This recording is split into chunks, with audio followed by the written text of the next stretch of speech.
Puji syukur kehadirat Allah yang telah menurunkan utusannya Nabi Muhammad SAW yang telah memberikan petunjuk dan jalan paling terang kepada umat manusia di bumi ini, yaitu agama Islam. Pada diri Nabi Muhammad SAW dapat kita temukan suri tauladan terbaik bagi seluruh manusia.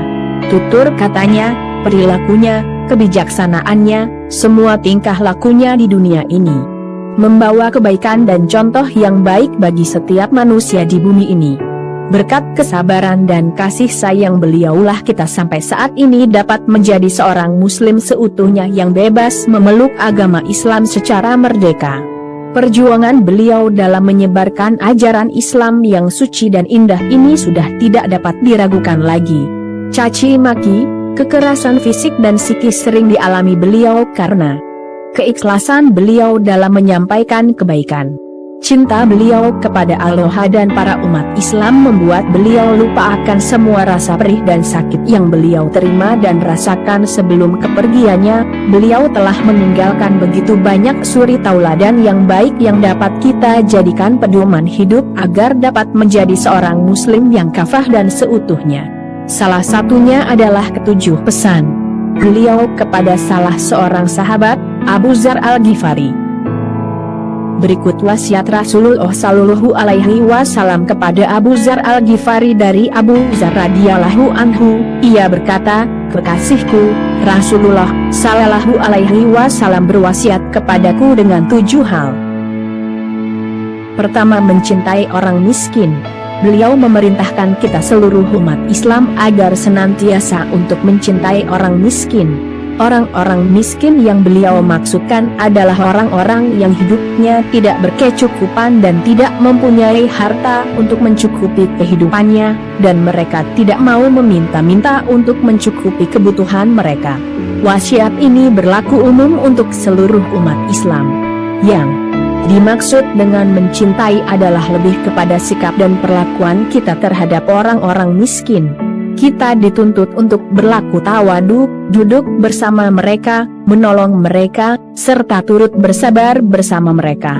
Menolong dan berbagi dengan mereka adalah salah satu bukti paling nyata dan konkret dari rasa cinta kita terhadap orang miskin.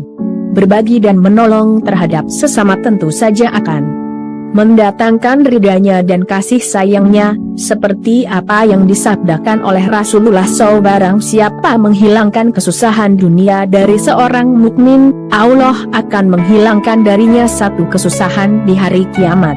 Dan barang siapa yang memudahkan kesulitan orang-orang yang dililit utang, Allah akan memudahkan atasnya di dunia dan di akhirat. Ingin ditolong Allah pada hari akhir nanti?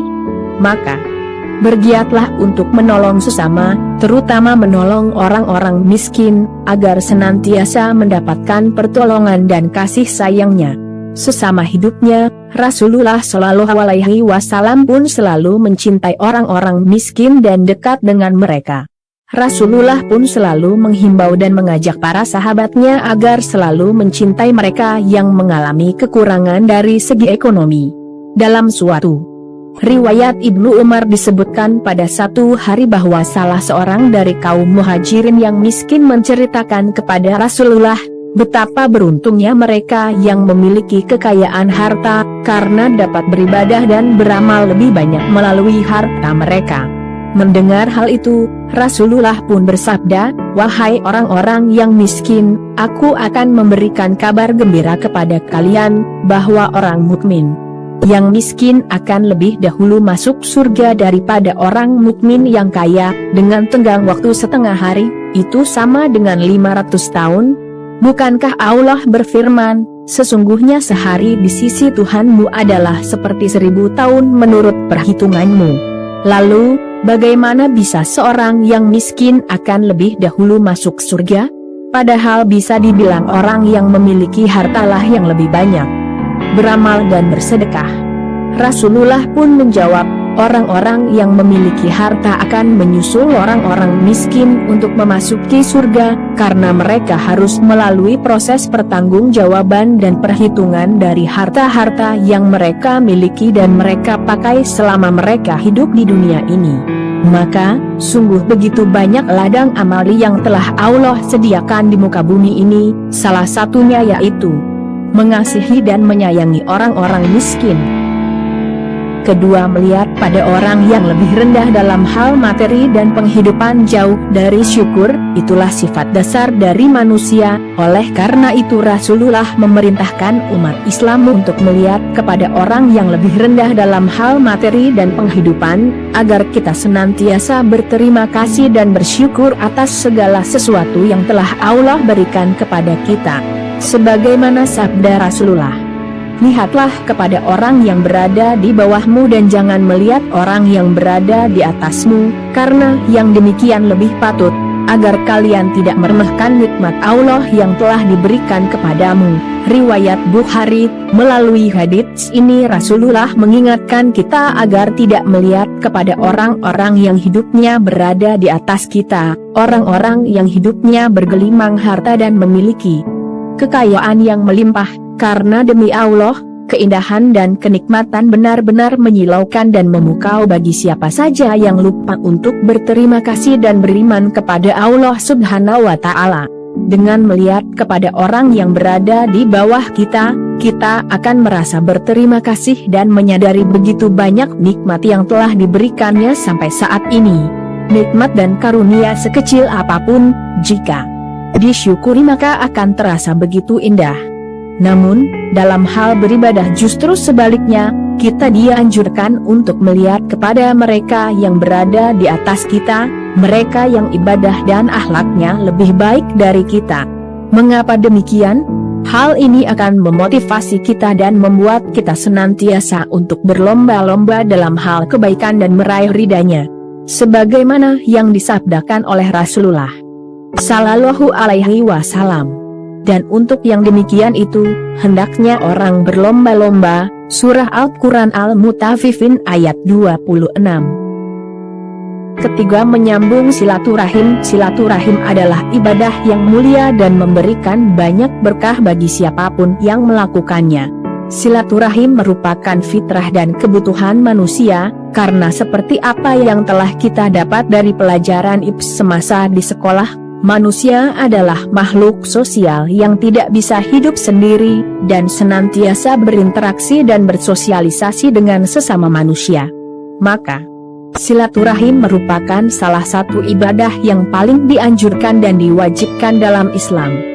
Seperti peringatan dan ancamannya dalam firman, maka, apakah kiranya jika kamu berkuasa kamu akan membuat kerusakan di muka bumi dan memutuskan hubungan kekeluargaan? Mereka itulah orang-orang yang dilaknati Allah dan ditulikannya telinga mereka, dan dibutakannya penglihatan mereka. Surah Al-Quran Muhammad 22-23. Maka, di zaman modern yang semakin memudahkan kita untuk berkomunikasi, rasanya tidak ada lagi alasan untuk tidak menyambung silaturahim kepada sesama saudara.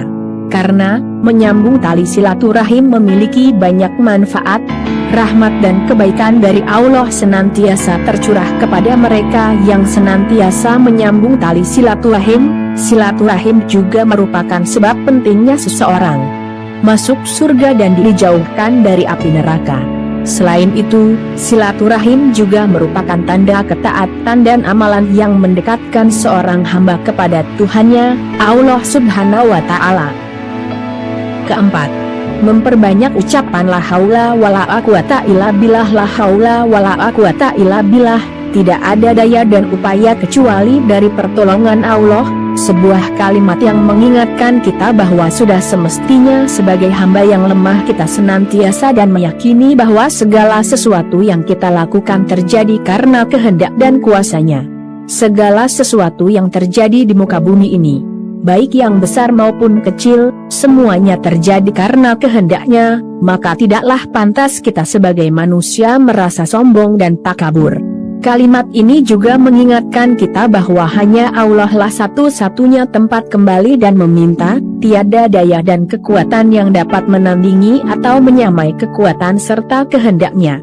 Ketika seorang hamba mengucapkan kalimat la haula wala quwata illa billah, dengan sepenuh hati, berarti bahwa hamba tersebut telah mengakui ketidakberdayaan dan kelemahannya di hadapan Allah Subhanahu wa Ta'ala. Tiada kesombongan sedikit pun terbesit bagi mereka yang telah mengucapkan kalimat ini dengan sepenuh hati dan jiwa. Kelima, berani berkata benar meskipun pahit. Berkata benar terkadang memang terasa sulit, terlebih jika kebenaran tersebut adalah kebenaran yang terasa pahit untuk diucapkan dan disampaikan. Berbagai alasan pun melatar belakangi hal ini, mulai dari rasa sungkan atau rasa segan karena yang sedang kita hadapi adalah orang yang memiliki derajat atau kedudukan lebih tinggi. Hal ini tentu saja bertentangan dengan apa yang Rasulullah sabdakan. Jihad yang paling utama ialah mengatakan kalimat yang hak, benar, kepada penguasa yang zalim. Berbagai cara dapat dilakukan untuk menyampaikan kebenaran kepada atasan, pemimpin atau penguasa yang batil. Cara yang dilakukan secara perlahan dan baik-baik tentu akan lebih ampuh dibandingkan dengan cara kekerasan dan kengototan kita dalam menyampaikan kebenaran. Penyampaian secara persuasif akan jauh lebih efektif, karena Islam memberikan petunjuk tentang bagaimana cara menyampaikan nasihat. Sebagaimana Rasulullah Shallallahu Alaihi Wasallam bersabda, barang siapa yang ingin menasihati penguasa, janganlah ia menampakkan dengan terang-terangan. Hendaklah ia pegang tangannya lalu menyendiri dengannya.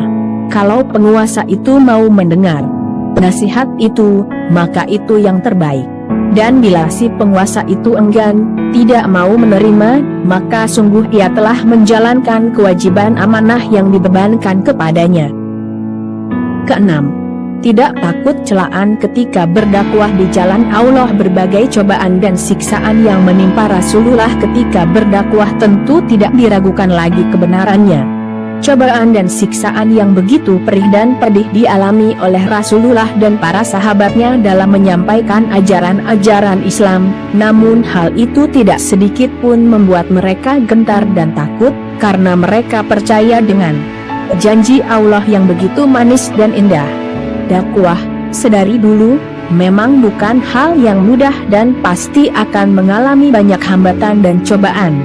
Hambatan, rintangan, dan perlawanan tentu akan datang dari mereka yang tidak menyukai melihat Islam berjaya.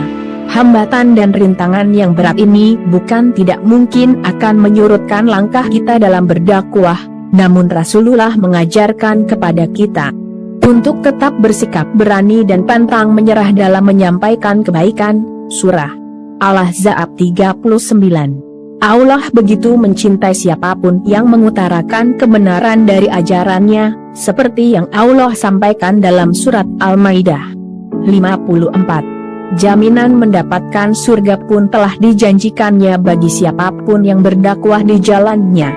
Dakwah memanglah tidak mudah, maka dakwah harus dilakukan semata untuk mendapatkan ridhanya agar kita tidak dengan mudah berhenti dan keluar dari barisan dakwah yang begitu mulia ini. Ketujuh, jangan meminta-minta.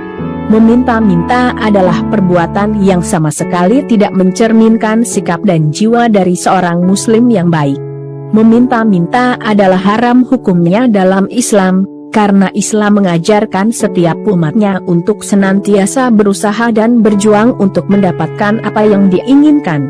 Hidup memanglah tidak mudah dan membutuhkan perjuangan yang besar untuk dapat tetap bertahan. Oleh karena itu Islam mengharamkan hal ini dan mendidik setiap umatnya agar dapat menjadi manusia yang tangguh dan tidak bermental peminta-minta.